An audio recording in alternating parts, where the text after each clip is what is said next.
Good afternoon, everybody. Happy Thursday. Welcome back to the Pink and Channels. We're about 5 minutes delayed here. I'm currently in my office room that's being sorted out and demolitioned at the moment. So, we had to move a bit nearer to the router. So you have to put up with the backdrop. We're going to be live for sort of the next hour or so, discussing plenty of Norwich City related stuff. Of course, we've had a busy week. We've got the game and the trip to Ewood Park this weekend. Big game in the Championship, 6-pointer almost, if Norwich City want to try and keep their playoff aspirations alive. But also, of course, we're down at Colney yesterday speaking to Johannes Torp and also sporting director Ben Knapper. So we're going to spend the first half of this show kind of dissecting what was said or maybe what wasn't said within that interview. Adam Harvey, joined by my colleague Samuel Seaman. Sam, I think the place to start is probably just a general overview of how you felt the interview was and how it went down. Obviously, we've just got the picture here of you. Ben Knapper sat in the sort of analysis room there at Colney where we were yesterday lunchtime. What did you make of it? I mean, it wasn't anything earth-shattering. There was no real surprises in there. But I think, as a lot of people have maybe pointed out on social media, I think now from kind of the couple of interviews that have been done with Ben Knapper, it's quite clear that he's got a more reserved style, maybe plays it a little bit more safe compared to his predecessor, Stuart Webber, who was a lot more open, transparent. Sometimes that could be good. Sometimes that could lead him to difficult places, as we all know. So maybe no headlines, but ultimately some good stuff within there overall.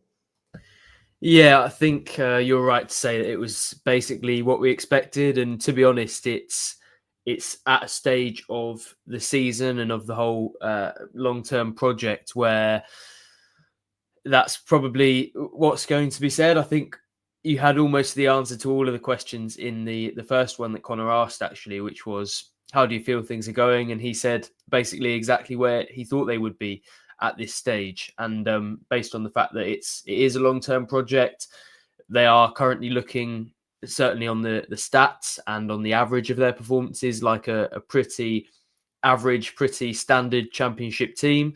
I don't think it was ever going to be anything that different. You know, if things were going really, really well, then maybe he would have surprised us with some chat about how he was preparing for the Premier League. If they were going really badly, then there would have been a few angles on how to improve things and his explanations of where they were going so badly. But when this was basically, I think, what most Norwich City fans expected going into the season, there wasn't really much that he could say to shock anyone or to really make headlines. But as you said, he does communicate pretty well. I thought what he did well was explain things that almost have to be taken for granted at times. And obviously, Johannes Torp can tell us about certain things to an extent.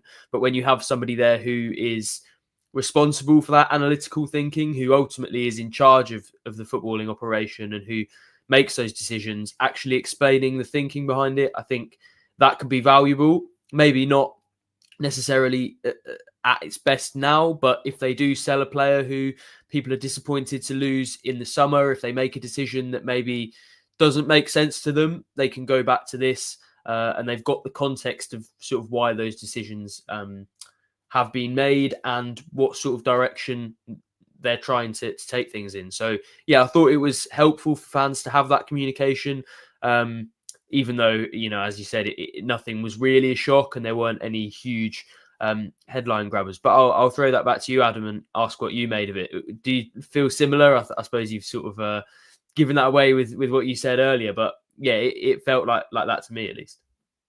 Yeah, it was very safe, you know, very calculated, pretty direct with his answers. And I think, you know, a lot of people maybe felt the same way. There was nothing kind of earth-shattering, nothing that maybe unveiled anything that Norwich fans didn't expect him to say. But what I felt was pretty good is that he's now, you know, making himself transparent to the fans at least once a year. You know, obviously, we had the one with the unveiling of Johannes Torp in June time. We also had one around this time last year as well. So as much as it's not as frequent as Stuart Webber, at least he's visible. At least he is trying to communicate with the fans, particularly at this stage where I think there is still that kind of transitional period and fans are a little bit uncertain on certain things. And it just provides that little bit more clarity. So in that sense, yeah, I just think it's good that he's put himself out there and maybe communicated to the fans, which of course are the most important part of this whole project.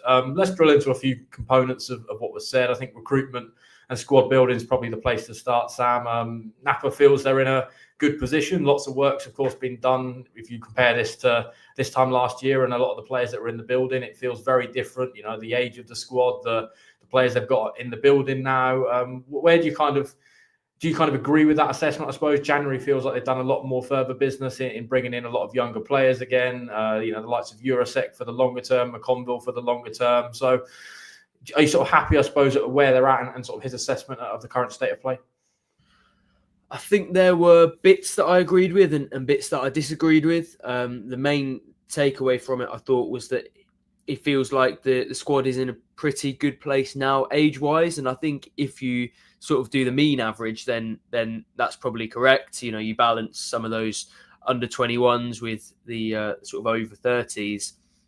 And the number that you come out with probably does look quite good. But I think in terms of the median average of that squad, if you took the average player in the middle of that data set, they probably would be, 21, 22, maybe even younger than that. So I was a little bit surprised that he didn't maybe talk about wanting to sign some more peak players or players between the ages of sort of 23 and 28 in the summer. But I suppose if you look at it from his logic right now, he's got Ante Sienats, who's 21. Ben Krezene, I think, is a similar age. Kellen Fisher's 20. Anis Ben Slimane is 23. So they've got a few players who in the next couple of years will be sort of reaching that peak and will be reaching that age group that maybe it looks like Norwich need more of going forward. But I did think they could maybe supplement them with some of those players who are already there and who are already ready to compete at the best level in the Championship. But I suppose that's not the direction that they've spoken about going in at any point since Ben Knapper arrived. I remember the first time we met him, he spoke about wanting to get the age profile down. That was almost the main message that you took away from it. That's something that they've been working on. And I think it was encouraging to hear him say that they didn't just want to keep going younger and younger and younger. I don't get the sense that they're going to sign, 4 or 5 teenagers in the summer. But I think it will be interesting what that squad is made up of come the summer, because obviously you've got Angus Gunn, who's 29, looking quite likely to leave the club now. I think Emi Marcondes is the same age, and obviously he's out of contract. Might be a situation that they end up looking at. You've got others who are sort of in and around that age bracket who are getting older and who are out of contract pretty soon. So although he feels like it's a good balance now, you'd say that obviously things are going to evolve and things are going to change. And when maybe they do lose those sorts of players, it will be interesting to see if they go and replace them directly.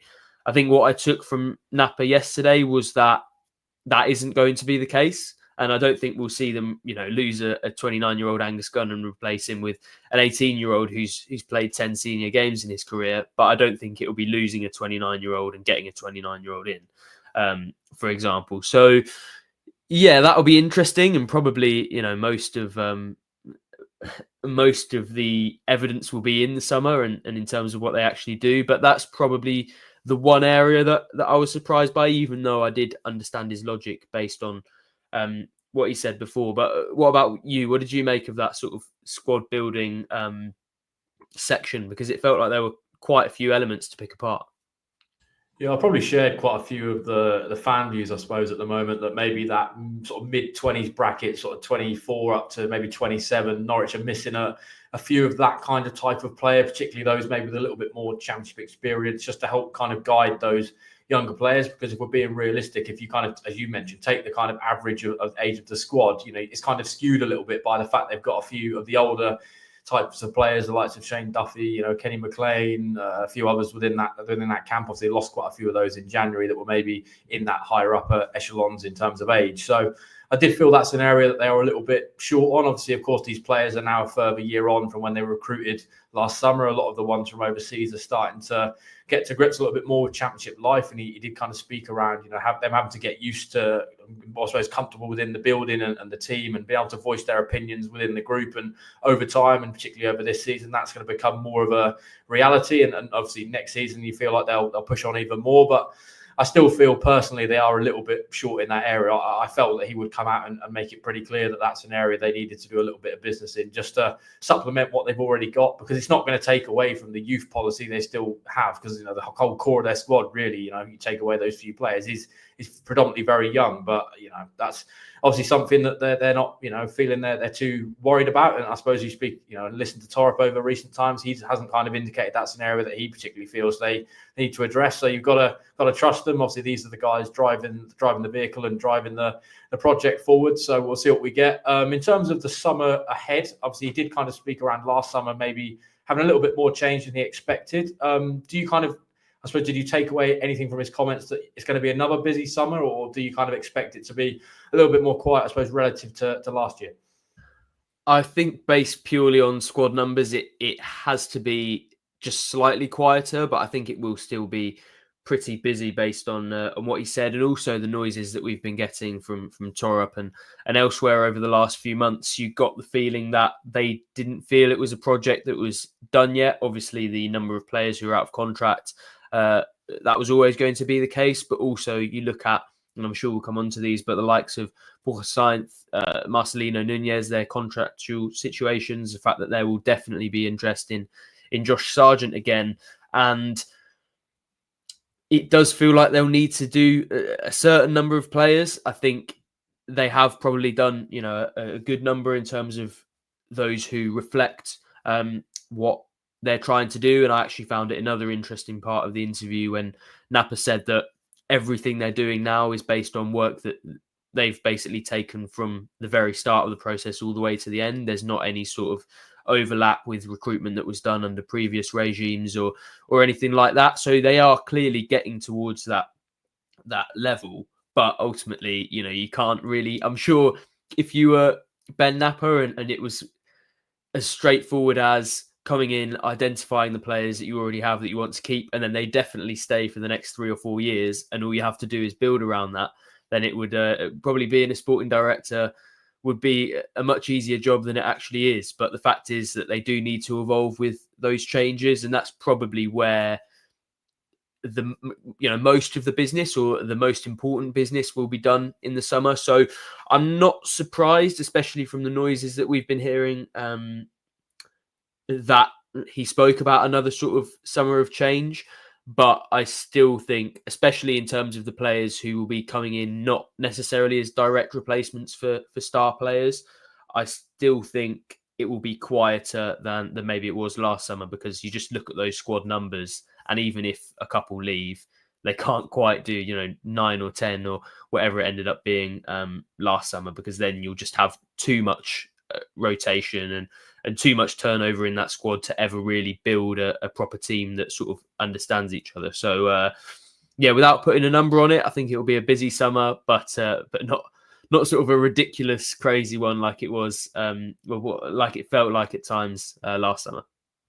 Yeah, it's always hard to kind of predict, I suppose, situations that could potentially arise. And one of those last summer, or two of those really, if you include the Abu Kamara saga, the John Rowe saga, I felt that was probably one of his answers that was most strong. I think Connor framed it, was there anything that the club could have done differently? And he, obviously, sort of shielded a little bit away from the players in that, they're young lads, and they probably learn from their mistakes almost, and the way they dealt with those situations. But in terms of sort of pinning it on the players, it felt like he definitely done that. So what was your sort of take from that answer? I felt that was one of the stronger ones. Yeah, it definitely was. And I think you can see already from the engagement with our sort of clips and articles on that section that it's probably the one that's grabbing the most attention among fans. And when I was in the room and that question was put to him, it was one of those where maybe you did expect a more pragmatic answer. I thought he would launch straight into the sort of second bit that you mentioned about, they're young lads and they need a bit of, understanding, and there's a bit of mitigation there. But I suppose there are a few different elements to that. First of all, he doesn't want to send out the message that that's okay, because if he's asked about that situation and he just goes, yeah, well, it's fine, it's part of football and they were young players, then that sends out the message to any young player who's at Norwich for the rest of his tenure that if they'd like to leave, then there's no problem with them going and handing in a transfer request or saying, they don't feel motivated to play in a game. So I suppose he had to be fairly strong on it from that point of view. And there's also the side where I'm sure it actually made his job quite difficult in the summer when maybe John Rowe had more of a reason to want out, given some of the clubs who were interested in him and things like that. But you've got Abu Kamara there, who had only ever really put a body of work together in League One. He's got an opportunity there to go on and be, not necessarily a really key player for Norwich, but certainly a big part of their first team squad. And we know actually that was a plan that was in place for months before last season had even ended. And then that plan gets, completely taken apart by a transfer request, and they have to go into a loan market and take a punt on Cade Gordon as a result. You can imagine that was quite stressful for Ben Knapper last summer, to be honest, and quite a difficult situation for him to deal with. So I actually appreciated that honesty. It would be interesting to know what the reactions of those players would be, although I'm sure we'll never get to find that out. But I appreciated the honesty there, and I thought it was a pretty frank assessment of probably how he was feeling at the time, as well as, as I mentioned earlier on, the fact that he has to be quite stern with that message so as not to encourage other people to do it in the future if they do want out.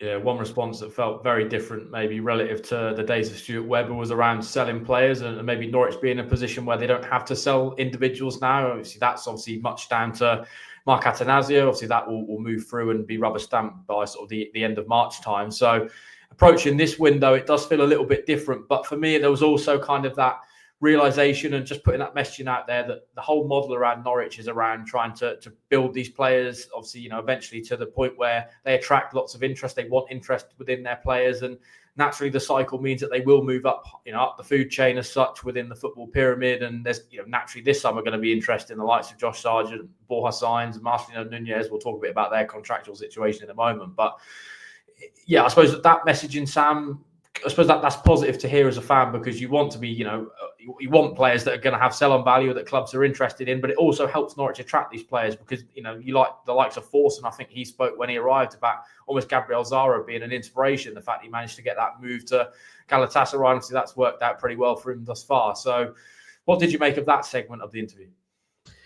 Yeah, I thought it sent the right message again, for mainly the reason that you outline in terms of the players who are going to Norwich, knowing that if they do play well, they can be sold to bigger clubs. And although, I can understand that it's difficult as a fan to detach yourself from the relationship that you have with your club, from the love that you have for your club, the fact is that unfortunately nobody who grows up not supporting Norwich and is, under the age of 30 or whatever, is going to Norwich hoping that that's the peak of their career. Everyone is going there thinking eventually they want to play in the Premier League, they want to play in the Champions League, they want to win trophies, and Norwich is a good place to get themselves seen by those sort of bigger clubs. And obviously they want success. They want to help Norwich get back to the Premier League. They want to, win the Championship in the future and win games at Carrow Road. But I think you have to be realistic about the long-term aims of players and how you're attracting them to Norwich in the first place. So I think being open about the fact that they want to develop players and then sell them on in the future does help attract that talent. And it probably actually it helps the messaging a little bit, because although he said that, he didn't need to sell and that financially Norwich are in a good situation, I think telling people that that's what you want to do and that's the aim hopefully softens the blow a little bit for the summer, when inevitably, probably at least one or two of those key players do end up being sold. And that's the most important part for me, and it comes back to what I was saying at the start, really, in terms of it gives those fans the context. And even if they sort of understand the basic level of it and they've been told the basic message, having that elaboration of why it's important to sell those players hopefully helps expand the understanding and the maybe softens the blow, as I said, in terms of, when those players are sold in the summer. So I think comms wise, it was a good strategy to take for Ben Knapper. And also I think as a club, it has proven elsewhere as something that can work very well. I think Brighton, as an example, and obviously they get cited almost every time we talk about the bigger picture at Norwich, but they've been really, really good at throughout their history, they just sign players on a rotating basis who go on to be really, really good for them, and then sell them on for more money so that they can keep investing. And that's how they've gone from a championship club that wasn't really challenging for promotion to one that's now, in Europe and competing at those levels. It's by slowly increasing the amount that they're selling their players for, and therefore slowly increasing the amount that they're buying their players for. So that's the model that Norwich want to do things by, and I just think it was another good step communications-wise for Knapper to speak about that so openly. But what did you make of that, Adam? Did you feel like he handled that question and that topic quite well, or not?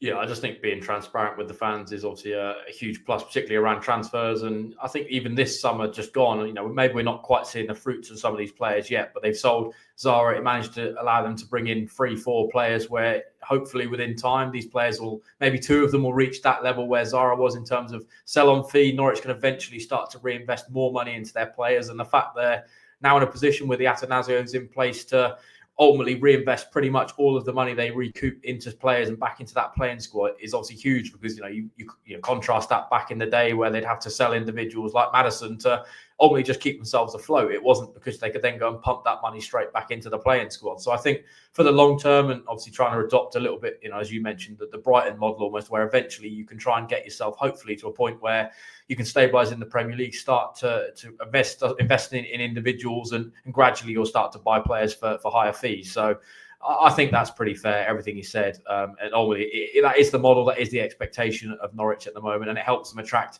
players to the club. So for the longer term, it all feels positive. Let's talk a little bit about the contracts, I suppose, and individuals that are out of contract, or players that are about to reach their final 12 months. Rob on X saying, "Afternoon, boys. Thought Knapper's silence on Gunn told us everything we needed to know about that. He's clearly off."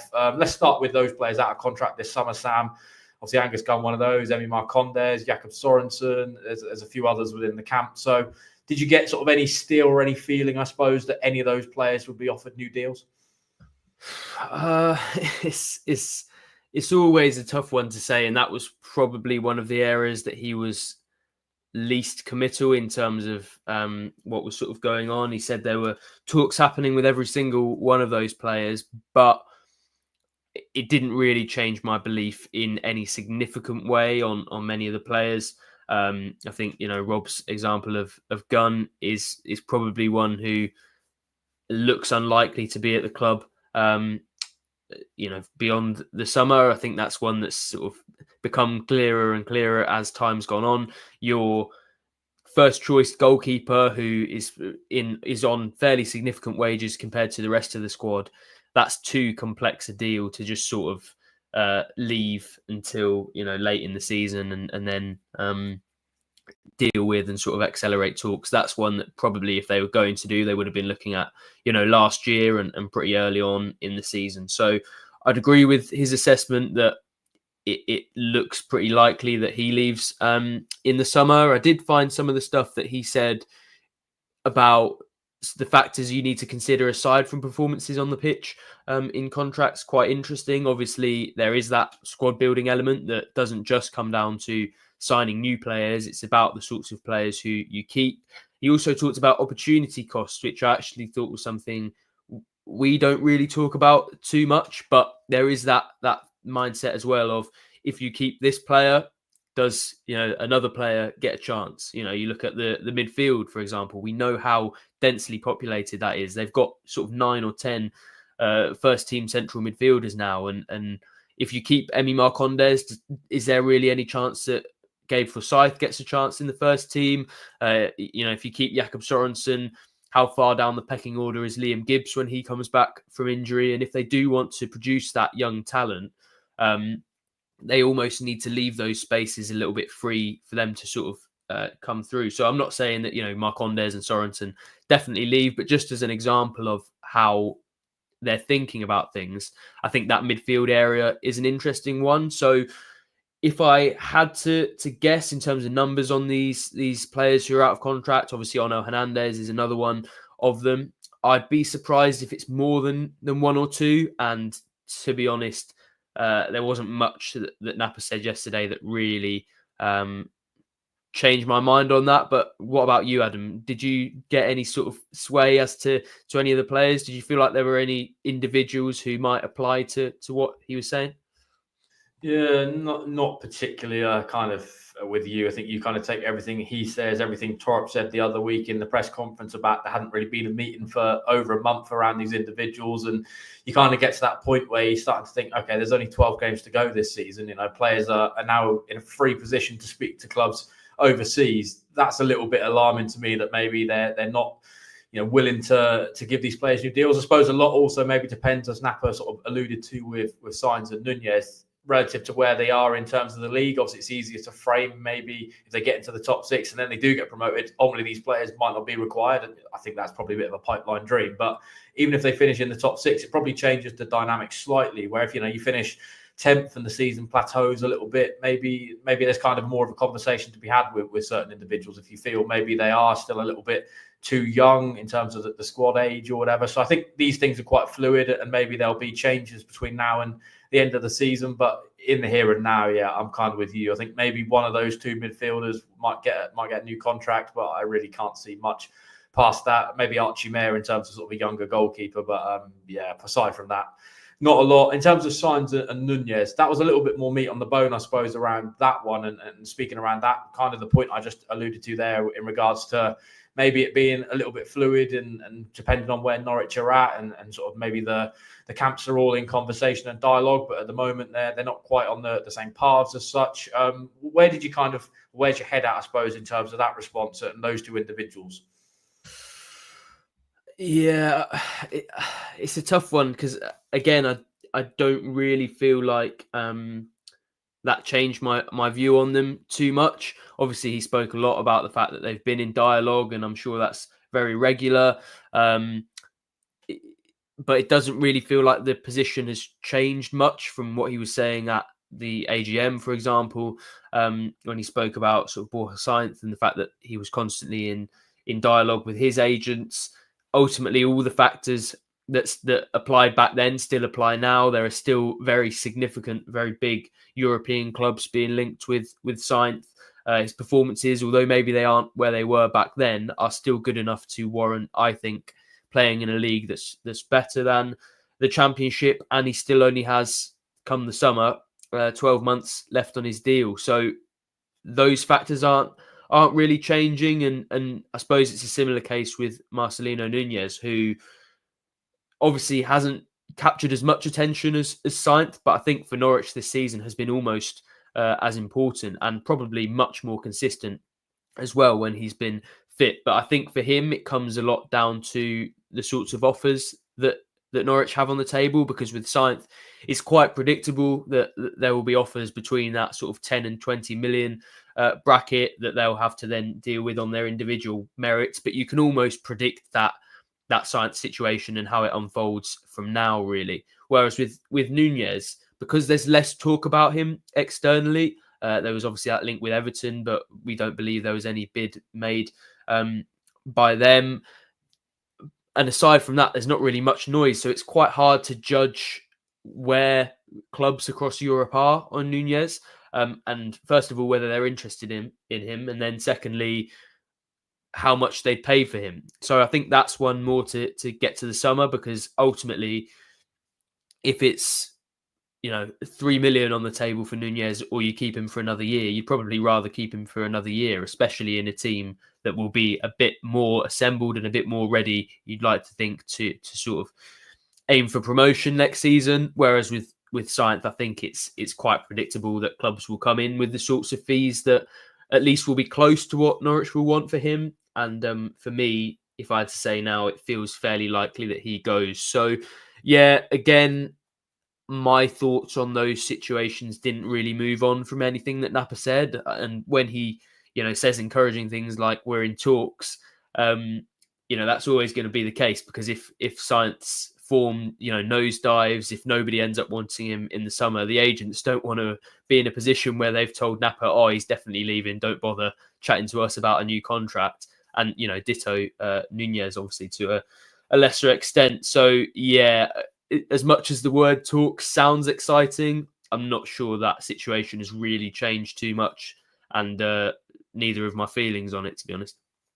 Yeah, I'd agree. I just feel like with Signs, you could probably replace him. I think there is a replaceable option, even Lewis Dobbin to an extent. If there was an open conversation and Norwich could try and strike a deal with Villa, that they could almost reinvest some of that money they get for Borja Signs, then I'm not adverse to that. I think Nunes would be a lot more difficult to replace. You could see just how key he was in that Stoke game, that performance, that control he brings to the midfield, and just the ability generally, the ability to pick passes and unlock defences. They would probably struggle to find that direct replacement of that age profile of player. So I think I'm kind of with you. If it got to the summer and I could keep one of those two, it would definitely be Nunes. And even if you got to the January and Norwich are hopefully pushing on next season and trying to get towards the Premier League, I think there's potential there to try and strike a new deal with that individual. Just in terms of the season so far and maybe where Ben Knapper's thoughts are on terms of Johannes Torp and where their position is of the football club at the moment. What did you make of it? I think he was pretty clear that he feels that Norwich are in the position he kind of expected them to be in, which is kind of along the same lines as what we've vocalised all season, maybe just outside that top six, but still with the potential to get in there. I thought Torp, he's pretty clear that there's good alignment between those two individuals. He feels that he's progressing well, and the work that being undertaken is obviously what he was brought to the football club to do. So would you agree with that sort of, I suppose, dissection of that particular part? Yeah, I think he's exactly right in that this is exactly the sort of season that basically everyone predicted they would have going into it. And as much as, the ups and downs of it have taken us all over the place in terms of our predictions for where they'll end up at the end of the season, ultimately they are a Championship side in a rebuild. They are too good to be relegated, probably not quite good enough to be promoted. And well, that's what I think 90% of fans would have told you if you'd asked them going into the season. So, yeah, the fact that Knapper is then telling you that as somebody who probably understands football analysis and what they're trying to do better than almost anyone tells you that assessment was absolutely correct going into the season and is probably correct even now. So, yeah, I think in the short term, it's basically, standard. But you mentioned that alignment, and I think that was a word that kept coming up yesterday, and a theme that kept coming up not only in the interviews, but also when we were just casually chatting to Ben about things. He seemed first of all very pleased with Johannes and the job that he's doing, and secondly with the culture, which I think has become a lot more like he wanted it to be when he arrived at the club. Everyone more aligned, and the different departments of the club more aligned as well. And that was what you got actually from not only the question about the short term, but also the question that Connor asked about what he's doing outside of recruitment, because understandably everyone wants to speak about recruitment. And when you speak to a sporting director, I know everyone's keen to hear about transfers and budgets and who's going to stay and contracts and things like that. But he also works on a lot of things outside that. And he spoke a lot about how they're trying to connect those pathways, not only for players, but also for staff, so that everyone's helping each other develop in so many different areas of the club. And that sounded like an area which, first of all, was pretty encouraging. And second of all, Knapper was really, really happy with. So, that was another theme that I took away from it. But in the short term and on the pitch, basically exactly what I think we all said it would be at this stage. Yeah, particularly on that alignment, maybe he didn't vocalise it quite so much within the interview. Obviously, only had a relatively short window, but it certainly feels like the academy's now kind of been properly reconnected after a spell of quite a number of years where it felt like, they weren't bringing through the same amount of players as they were, back in kind of the days of the early Daniel Farke, the Max Aarons, the Jamal Lewises, the Ben Godfreys, et al. It certainly feels like that's an area they've invested more heavily in, and they're trying to kind of, I suppose, bring those two parts together and bring it as sort of one and make the whole club united. And maybe that kind of feeling of academy players coming into the first team setting doesn't feel such a big jump, or they're sort of coming into a completely new world. It's almost like we are all teammates here and we're all one, particularly kind of also with the women's part as well. He sort of mentioned that Andy Cook's very regularly in contact or within the building at Colney, sort of sitting down with Torp, the other academy coaches, over a beer and a pizza, and I suppose discussing ideas. And I think for that's pretty positive moving forwards. The club is almost back to being completely one. We'll be live for I suppose another 20 minutes, but we're going to be about another 5-10 minutes on this Ben Knapper stuff. So anybody who's watching who wants to get some comments in, some questions, we'll do those very shortly.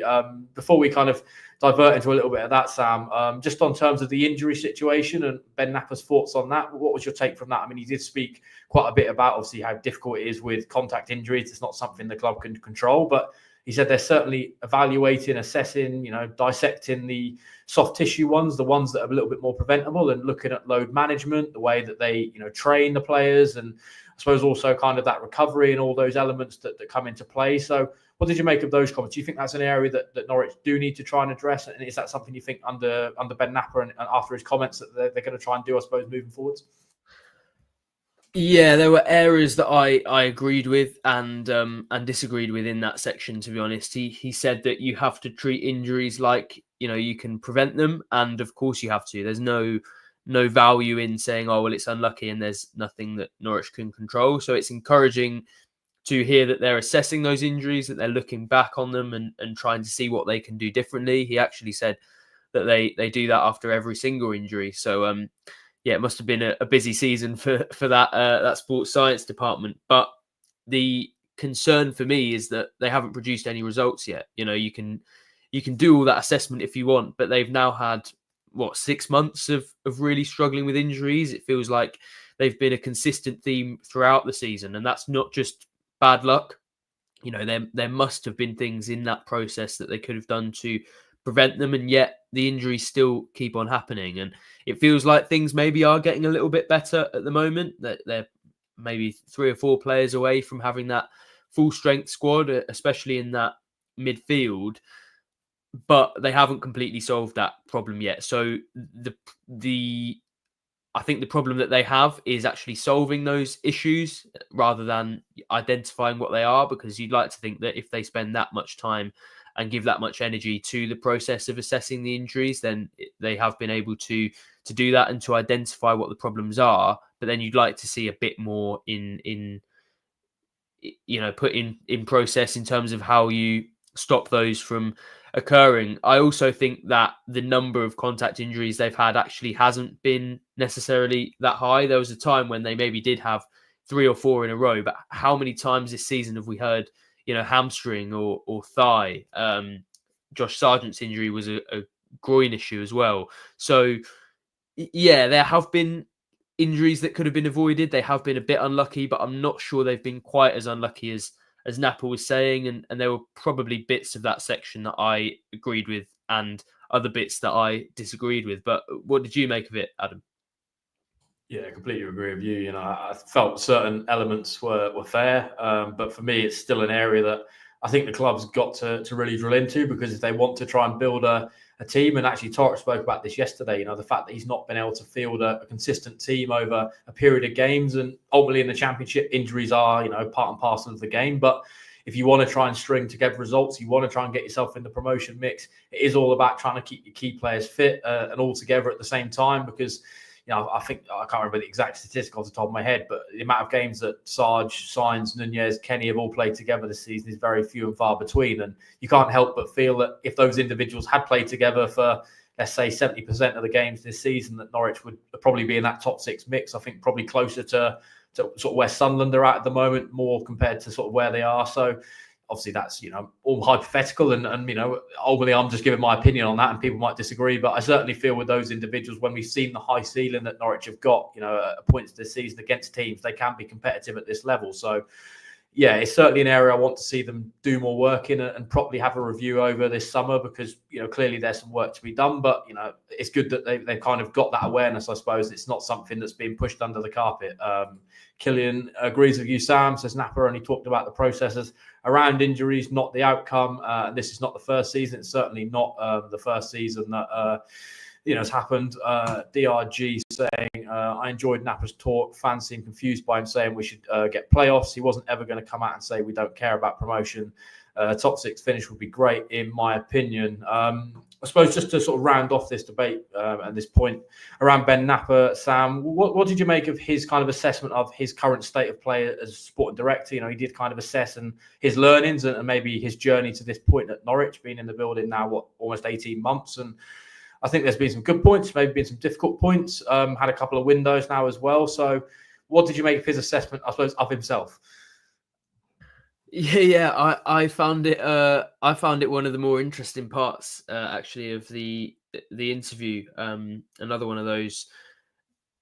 One of the things that he said was, that he's trying to work on was actually the fact that he tries not to get too up or too down based on results, and he tries not to react too emotionally to things, which I think based on every meeting that I've had with him, every interview that he's done, he looks like somebody who does that really, really well. So, if he's still trying to work on that, I'd like to see the sort of efficiency that he produces, in the years to come, if that's something that he still wants to improve upon. But he does feel like somebody who's sort of growing into the role as well. I think you compare that first interview, and I actually went back and watched the one that we did in sort of around this time last year after the January window with David Wagner when they brought in Sidney Van Hooijdonk, and he did seem much less confident. He seemed maybe like he had a less clear sense of direction, and probably part of that was the fact that he was sat there answering questions about David Wagner's future, and probably in his mind he knew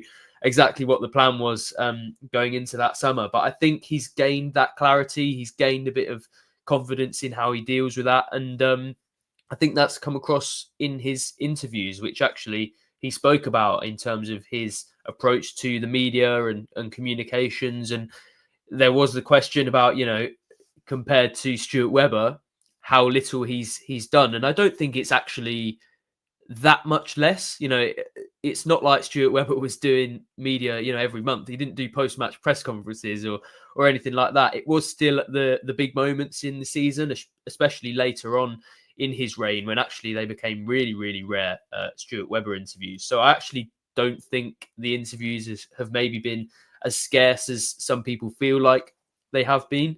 But he did speak about his approach about that. And I don't think it's necessarily that he's, introverted or a recluse. He doesn't want to come out in public and speak to people. I think, you would have had this, Adam, as well. But whenever we meet him, he certainly feels like a very outgoing person. He's very welcoming, very cheerful. And he seems like somebody who would be happy to have a chat with anyone, which it sounds like he is. He spoke about how much he liked to speak to fans, about how actually that was a big part of what he's trying to do. And he understands that they want that communication and they want that idea of what's going on. And he tries to give them that when they speak to him in person, every match day before and after games. And yeah, I thought that was another good section. I thought he came across very well in that as well. He said he likes going to the pubs, and I've spoken personally to a few people who have said that they've run into him in pubs and things. So I actually think that communications part of his sporting directorship is getting a lot better, and maybe is better than some people give him credit for. So yeah, in terms of, I suppose I've given you mostly my assessment there rather than his assessment of himself. But I thought his assessment of himself was pretty good as well. Acknowledged that there were lessons he needed to learn, but also came across quite well. And yeah, I think although as per everyone in football, the proof will be in the results. He did come across well, and I think you can see the signs of a sporting director progressing. But yeah, I'll throw that one back to you to round off the sporting director, the Ben Knapper interview section. What did you make of his own grading of his own work? Did you sort of agree with what he said? Yeah, I think that communication channel to the fans that he spoke about, and being quite open with those, speaking to fans behind the ground after games, and being willing to listen to negative comments, positive comments, that's always a good thing. I think, as much as Stuart Webber was great at it maybe initially, certainly towards the end, there was that sort of fractious relationship with fans. And I think if you saw the videos at different points, that the sort of explosion of fans and Stuart Webber, having arguments outside the stadium, that's not healthy. I think you want someone sort of driving this vehicle, driving this project that's open with the fans, willing to communicate with them, take on board feedback, and kind of give them the opportunity to voice their opinions, because that's kind of the key part of football and football fandom. It is about having opinions and being able to voice those to individuals that care. So in that sense, yeah, I think he was pretty bang on. Obviously the recruitment work, the proof's still going to be in the pudding with a lot of these individuals. I think as he said, your likes of Antti Sienats, he's been brought in to be a number 9. You look at his goal record at the moment, probably not where it needs to be, but he is still a young lad, still adapting, going to need time. And maybe it's next season we start to judge these players. So I think in terms of him and judging him properly, I feel you can really kick on next season and maybe make a fairer judgment than we can in the here and now, because ultimately a lot of his work is still ongoing and still is in a transitional phase. So we'll see what we get in the long term. I probably agree with DRG's comment here on YouTube. The Norwich squad for the best part of this season has been similar to Adam Vroom, patchy, but the potential to be decent with a finish. Well, to be fair, the wall in front of me started painting that last weekend. So if I can crack on as quick as Ben Knapper and the Norwich squad in terms of fitness, then I think next season could be pretty fruitful for everyone. Everyone can see me with a nice backdrop, not walls that are a bit patchy, as has been the case for the last month or two. So we'll move on to a little bit of Blackburn preview now. We're obviously down at Colney yesterday, also speaking to Johannes Hoff-Torp before that Ben Knapper interview. Just in terms of the team news for this game, Lewis Dobbin looks like he's going to be available. Torp sort of said that they're going to do a little bit of light training with him today, and then it's going to be tomorrow. He'll be properly integrated into the session before they travel up to Blackburn. Emi Marconde is another one they're going to be testing properly today to see whether he's going to be able to make that trip to Blackburn. Probably don't feel he's going to be starting the game off the basis of that, but certainly one potentially that could be on the bench. No Kenny McLean, no Matej Jurasek for this game. I think both of those being targeted for that Oxford game at Carrow Road next Friday night. So I suppose a little bit more positive update in terms of when they're going to be back available. I know he did kind of hint that both of those will be available for Blackburn, so we do take it with a pinch of salt. But in terms of the team news, Sam, probably relative and comparatively to some of the ones we've dealt with this season, not the worst case scenario.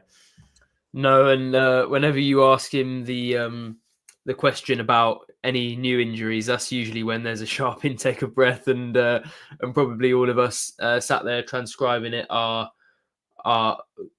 ready to leap into action. But thankfully, over the last few press conferences, that hasn't really been the case. There's been the Jurasek one, which he's fit in well with the culture already, based on that injury. But apart from that, no real fresh blows. I think not having Kenny McLean back is quite a disappointment, especially when it did sound pretty hopeful that he might feature in this one. Obviously, he's got that illness, and I'm sure he's extremely frustrated, as Torp suggested he was yesterday. But other than that, I think no news is good news. And although you would have liked to have those sorts of players back, the only area you're really looking at now, especially after Jose Cordoba's stepped in and performed so well in defence, is that midfield. And actually, that was much more functional against Stoke. Maybe defensively could have done a little bit more to prevent counter-attacks and to prevent Stoke making the most of Norwich's mistakes. But it did feel like a much more balanced trio of Slimane, Sorensen and Nunes. They've got Wright to come off the bench as well, who looks like he's improving with every performance. So in most areas, they look pretty good. I'm sure they'd still love to have Kenny McLean and Emiliano Marcondes back ready to start, but they could have somebody like Marcondes, off the bench to provide a bit of energy. Hopefully, if he's available for the game. They've got the likes of Emankel Forson coming back soon. Gabriel Forsyth, it sounds like, in the last stages of his rehab, as long as he doesn't feel, any sort of new pain. Ditto Liam Gibbs. So before long, there will actually be some difficult choices for Torp to make that maybe he didn't have to make too long ago. So yeah, fitness-wise, it's headed in the right direction. Although, yeah, for this one, you're almost banking on exactly the same players who did the job against Stoke. Yeah, you're almost fearing the worst when they all come back available, because inevitably there always tends to be another wave. That's certainly how it feels this season, but hopefully that's not going to be the case as we sort of enter the business end of the season.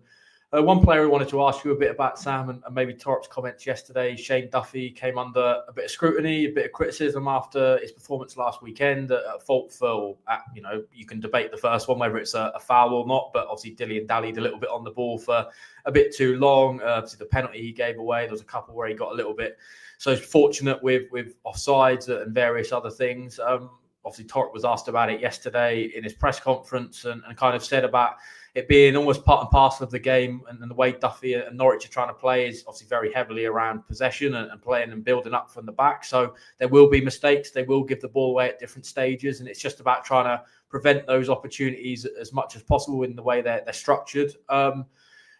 I suppose obviously it's difficult to maybe drop him for this weekend because of Callum Dawes still being suspended. But what did you make of his comments? Is it obviously an opportunity still on Saturday, I suppose, for Shane Duffy to put things right? Yeah, and I think based on probably most of his Norwich career, he should be able to do that. I'm sure he'll be very motivated against a team who I don't think have tended to give him too warm a reception when he's played against them. When he's gone back to them or when they've visited Carrow Road. But what we've seen based on his Norwich career so far is that he doesn't tend to get into horrendous runs of form. He doesn't usually let bad games affect him, and that's probably the benefit that you get from players like him and from that added bit of experience, is that it's not so much about confidence or knowing that you've done it in the last game. He knows he's got a whole career of work to back him up, and he knows that he's had a good season so far. So yeah, in the short term, I'd back him absolutely to recover from that. In fact, it might even sharpen the senses a little bit in possession, which we know isn't necessarily as good as his work defensively. I think we did see the reasons, and we probably have over the last couple of seasons, especially this season, why Duffy's probably unlikely to be a regular starter if and when Norwich do get promoted. I don't see him playing 46 games in a championship that Norwich win, but I think the calls for him to be dropped based on pretty much that one game, certainly in recent memory as well. I think that maybe was a bit too early. I still think he'll be one of the first names on the team sheet until the end of the season at least. Then you get to the summer with Brad Hills coming back, having played a lot of games in League One. You've got Adegboyega coming back from Scotland as well. Rory McConville, it's planned, will be more ready to step into first team action. So that's when I think crunch time comes in that centre back position. He'll obviously only have a year left on his deal at that point as well. But from now until the end of the season, I'd be surprised if he ends up spending any significant time on the bench. And as far as this weekend, I think motivation-wise, he won't be lacking. And in terms of recovering from that mistake, he's shown that actually he's as good as anyone in the Norwich squad at the moment at doing that. Yeah, as you rightly point out, up against his former employers in Blackburn Rovers, who have had a busy few weeks. We saw John Eustace depart, sort of under a surprise, I suppose, that we're surprising cloud. But I think there was obviously a bit of tension there between him and the ownership at Blackburn, which is sort of a similar feeling and outcome to what was the case under John Dahl Thomason previously. This week, they've upped their search for a new manager and made an appointment.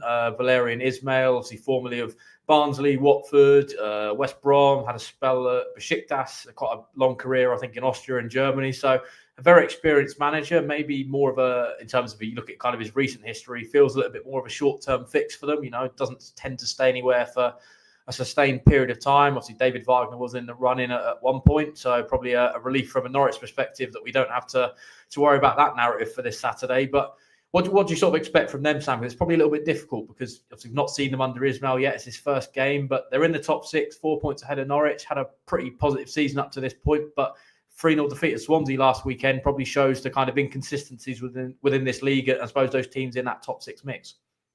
Yeah, definitely. And I think Norwich have shown themselves that you can't count on anyone to get any predictable result, even if they're sort of in and around it. It's basically Leeds you can be sure of, Sheffield United you can be 90% sure of, Burnley you can be 75% sure of, and the rest is almost just a mess, in that the rest of that league. So obviously Blackburn, weren't great last time out, and this won't necessarily be a reflection of that, but it also won't necessarily be a reflection of their season so far, not only because of the inconsistency point, but because of the managerial situation. As you mentioned, obviously he's somebody who comes in and probably won't play too dissimilarly to John Eustace, a sort of short-term type appointment. As you said, they, of course, wanted somebody who can come in and hit the ground running, given this is, or looks like, their best opportunity to get to the Premier League for a long, long time. So, yeah, I think they will be a sort of more defensive side, maybe slightly more direct, and not necessarily just sitting back in a low block, but they won't play beautiful passing football. And it is one of those difficult away challenges that Norwich will have to rise to and maybe haven't done so much this season. So it'll be interesting to see how they cope. But as far as Blackburn, there are so many factors going into it that, as you say, it's completely unpredictable. Norwich are the same. So much as we're going to come on to score predictions later, and I'm going to give you a very sure verdict of where I think this game is going.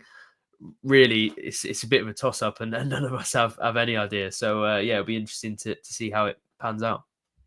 Yeah, quite a few sort of connections, I suppose, between the two sides. Norwich, of course, got Ben Knapper, Shane Duffy, a few with Blackburn connections. Formerly would have been Grant Hanley as well, of course, prior to his departure to Birmingham. Within the Blackburn camp, there's obviously a few as well. A couple that have transitioned quite recently in Danny Bart, Adam Forshaw as well, who scored his first goal in quite a while, I think, quite a number of years against Plymouth quite recently, and maybe got a little bit of stick for the celebration, but did clarify that it was a celebration with his family rather than directed at the Plymouth bench. And then, of course, the well-notable Todd Cantwell, who I think was missing for their Blackburn's trip to Swansea with a back-related problem. I've not seen any updates or press conferences yet from Ismail. I think that's this afternoon, off the top of my head, 3:30. Yeah. So might get a little bit more of an update there on him. But in terms of those players, Sam, what have you made of their progress, I suppose, at Blackburn so far this season? It's been interesting. I've been genuinely pleased for Danny Bart to see him playing a more significant role somewhere, because you got the sense that when he went to Norwich, he was absolutely desperate to make an impact, having not played much for Sunderland. Was obviously delighted when he got into the team and did play fairly well for Norwich. I thought he actually suited that David Wagner system quite well. So it was probably mainly down to Shane Duffy and how much Wagner liked him. The fact that he didn't end up, playing too many minutes for Norwich. So I'm pleased for him, and it looks like he's kicked on, which maybe feels strange from a Norwich perspective, given how far out on the fringes he was. But you look at his career before, and the fact that he was in the Championship team of the season with Sunderland. He's got so much experience at this level, and actually it only makes sense, especially in the sort of team that Blackburn have had this season. Sort of the same for Adam Forshaw, who had a very tough time at Norwich. Obviously left after a short time there, went to Plymouth, which is miles and miles and miles away from sort of where he's from and his family, and now to get back up north in the northwest where he's from, and to be playing some decent football much higher up the league.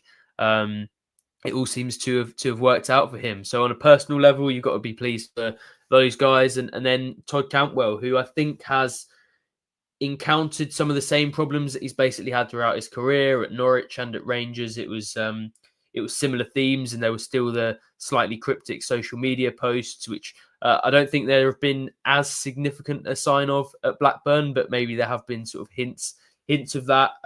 Not necessarily been a constant in the team, and obviously now struggling with injury. So we'll have to wait and see if he's available. But I have seen a few performances of his where he's looked a bit like the Cantwell of old, and I think he scored a couple of goals from the penalty spot, looks more creative, and at this level, I think everyone knows he can be a really good player for you if he gets that confidence and he gets that rhythm and he plays games and he maybe doesn't worry too much about what's going on outside the football or the sorts of statements that he needs to make. If he just focuses on his football and plays as well as he can, that level is very, very good for the Championship. So if he is available, he's definitely a threat to Norwich. One thing that will be certainly interesting is the sort of reception that he gets from the fans, which I think probably will be quite positive. I know there's a lot of frustration about his ability, but he hasn't done anything that's the end of the world. He hasn't necessarily completely kicked his toys out the pram or soured that relationship with the fans at large. He is an academy product. So that'll be really interesting. And I do hope that he is fit, because seeing him play against Norwich, I think would be a very entertaining part of the game. And it would be interesting to see how Norwich sort of dealt with him. But yeah, based on recent games, it feels unlikely, but I hope he is available, because I think Bart's out and we might not get to see too much of that Norwich connection. But yeah, no, I hope he's available, and should be a good game with plenty of recognisable faces. It's his birthday today as well, Todd Cantwell. So if you're watching, Todd, happy birthday. But save any goals or assists if you are playing on Saturday till a week later. Let's just talk about the game then, Sam, because Torp said yesterday he doesn't like to delve into sort of cup finals or 6-pointers, but it has got a big game feel around it. Norwich 4 points off Blackburn currently, who occupy in the bottom place of the playoff places at the moment. Lots been made around, Norwich's result against Stoke and maybe the form prior to that. They probably now need to go on a pretty good run where they probably get, sort of 6, 7, 8 wins between now and the end of the season if they want to try and realistically get themselves in that conversation. If you kind of go by the average points that it takes to secure a playoff place this season. I suppose how are you feeling heading to Ewood Park? It's an area and a ground that Norwich have typically done quite well in. Don't want to do the along come Norwich jinx, but they are unbeaten in their last 6 visits to Ewood Park. 5 of those have been wins, 1 draw, of course, which was this time last year. Marcelino Nunes' free kick in the 1-1 draw. So, score prediction, how are you feeling? Big game, sort of nerves, I suppose, heading to Blackburn. Yes, it's really interesting when you give those stats because it does feel very along come Norwich, doesn't it? But they've had some big wins there. There was was it 2-0 under Wagner at Ewood Park, and that was pretty similar. I mean, basically all of the context was entirely different because Wagner had just come in. There was a very short-term focus. The squad of players, even back 2 years ago, looked completely different. But that was a huge win in their fight for a playoff place. Blackburn were up there at that time as well. And it'll be interesting to see how this one plays out. I'm not really feeling particularly strong either way. I wouldn't be shocked if Norwich went there and won 3-0. I wouldn't be shocked if they went and played terribly and lost 3-0. So I will sit very firmly on the fence. And I don't see it being a super entertaining game. I think 1-1, which I'm aware is the boringest and least committal prediction that you can possibly make. But I think with the unpredictability that I spoke about earlier and we spoke about earlier, you can't really go for much else. But hopefully you'll be a bit more fearless in your prediction, Adam. What do you reckon? Yeah, I would have felt a little bit more confident heading there had Blackburn not appointed a manager this week. Of course, you naturally in football, and it's the cliche that the sort of manager bounce, the appointment of a manager, and results suddenly start picking up. But, Blackburn have been pretty inconsistent recently, but I know they've had quite an influx of injuries. You mentioned Danny Bart being unavailable. I think Tronstad has been unavailable for quite a long period of time. I think he might make the bench on Saturday. Ohashi, who had a pretty positive start to the season and life at Blackburn, did score that equalising goal in the 2-2 draw at Carrow Road earlier in the season. I know he's on his way back from injury. Obviously, Campbell's been out for a spell. So they've not had much luck, similarly to Norwich. But for me, there was clearly players within that group that were playing probably above their levels. I think Dolan, certainly under Eustace, had sort of found almost complete new life and new levels of form and scored quite a few goals and quite a number of assists. But probably, relative to years gone by, I sort of look at Blackburn, I don't fear them quite the same. Even like last time, with Sammy Smodics last season scoring all the goals, and the likes of Sam Gallagher, who sort of offered a threat physically, Adam Armstrong when he was there back in the day. I really looked at Blackburn as a really tough assignment. I don't quite get that same sense from them now, but that's kind of where the along come Norwich element probably plays into the hands, and we're going to look really silly. But I think Norwich might just edge this. I think the hunger and the desire within this group to probably pick up the results they require to try and kick on, try and push into that top 6 mix might just be enough. And I think the quality, if they show it, on enough and a consistent basis, then I think they'll get the job done. So let's go for a narrow Norwich 2, Blackburn 1, which I think every fan would take it. And you mentioned that 2-0 win a couple of years back. I think that was exactly the same scenario. Norwich were 4 points off Blackburn heading into the game, and they narrowed the gap to 1 point, and then both sides fell away. So let's hope that's not going to be the case for Norwich between now and the end of the season. I think that will round off this show. We've been going for sort of just over an hour. Thanks for joining us, of course, and all your comments and sort of reaction to that Ben Knapper interview. Of course, all your sort of interesting insight as well in terms of your opinions on the Blackburn game. If you're watching this back, once it's finished, drop your comments in the comment section below about how you felt about the Knapper interview, your score predictions, whatever it might be around the Blackburn game. We'll of course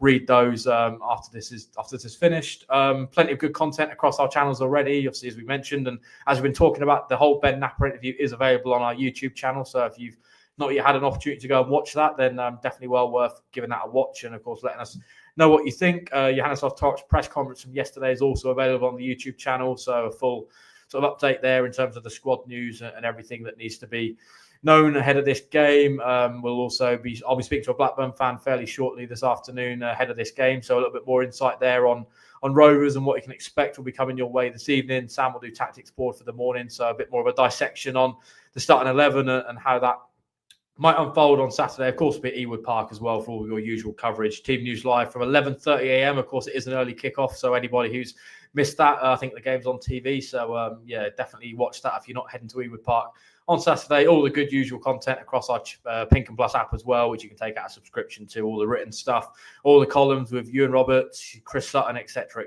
Chris Gorham. Plenty of good stuff there to get your teeth into. And of course, we've got all the social channels which you can follow, from WhatsApp channels to Instagram to X to Facebook. We're across them all at the Pink, and so follow us on all those if you don't already. With that, we're going to sign off. Thanks for joining us this lunchtime. If you're making the trip to Ewood Park, of course, safe journey up, and let's hope you're rewarded for your loyalty for that really, really long trip.